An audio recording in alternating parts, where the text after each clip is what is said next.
There is a principle of power in every person. By the intelligent use and direction of this principle, man can develop his own mental faculties. Man has an inherent power by which he may grow in whatsoever direction he pleases, and there does not appear to be any limit to the possibilities of his growth. No man has yet become so great in any faculty but that it is possible for someone else to become greater. The possibility is in the original substance from which man is made. Genius is omniscience flowing into man. Genius is more than talent.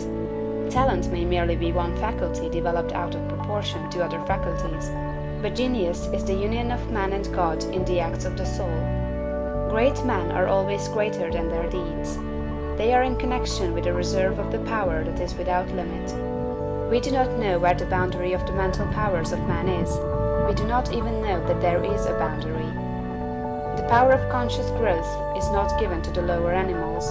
It is man's alone, and may be developed and increased by him. The lower animals can, to a great extent, be trained and developed by man, but man can train and develop himself.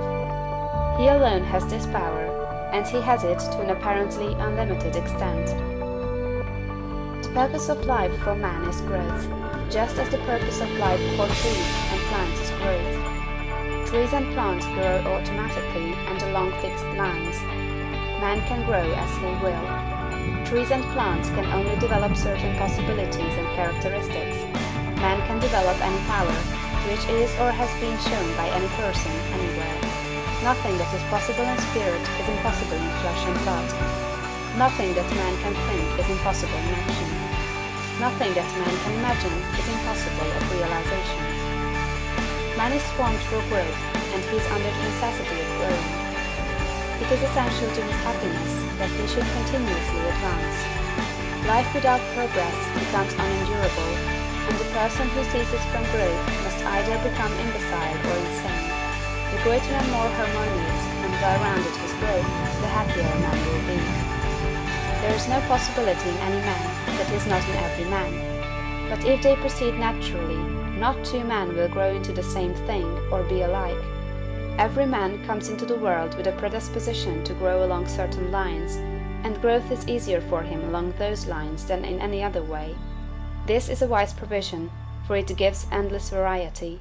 It is as if a gardener should throw all his bulbs into one basket. To the superficial observer they would look alike, but growth reveals the tremendous difference. So of men and women, they are like a basket of bulbs. One may be a rose, and add brightness and color to some dark corner of the world. One may be a lily, and teach a lesson of love and purity to every eye that sees. One may be a climbing vine, and hide the rugged outlines of some dark rock. One may be a great oak among whose boughs the birds shall nest and sing, and beneath whose shade the flocks shall rest at noon, but every one will be something worthwhile, something rare, something perfect. There are undreamed of possibilities in the common lives all around us in a large sense. There are no common people. In times of national stress and peril, the cracker-box loafer of the corner store and the village drunkard become heroes and statesmen through the quickening of principle of power within them. There is a genius in every man and woman, waiting to be brought forth. Every village has its great man or woman, someone to whom all go for advice in time of trouble, someone who is instinctively recognized as being great in wisdom and insight. To such a one, the minds of the whole community turn in times of local crisis. He is tacitly recognized as being great. He does small things in a great way. He could do great things as well, if he did but undertake them. So can any man, so can you. The principle of power gives us just what we ask of it. If we only undertake little things, it only gives us power for little things. But if we try to do great things in a great way, it gives us all the power there is. But beware of undertaking great things in a small way. Of that we shall speak farther on. There are two mental attitudes a man may take. One makes him like a football. It has resilience and reacts strongly when force is applied to it, but it originates nothing. It never acts of itself. There is no power within it. Men of this type are controlled by circumstances and environment. Their destinies are decided by things external to themselves. The principle of power within them is never really active at all. They never speak or act from within. The other attitude makes man like a flowing spring. Power comes out from the center of him. He has within him a well of water springing up into everlasting life. He radiates force, highest felt by his environment. The principle of power in him is in constant action. He is self-active. He hath life in himself. No greater good can come to any man or woman than to become self-active. All the experiences of life are designed by Providence to force men and women into self-activity, to compel them to cease being creatures of circumstances and master their environment. In his lowest stage, man is the child of chance and circumstance and the slave of fear. His acts are all reactions resulting from the impingement upon him of forces in his environment.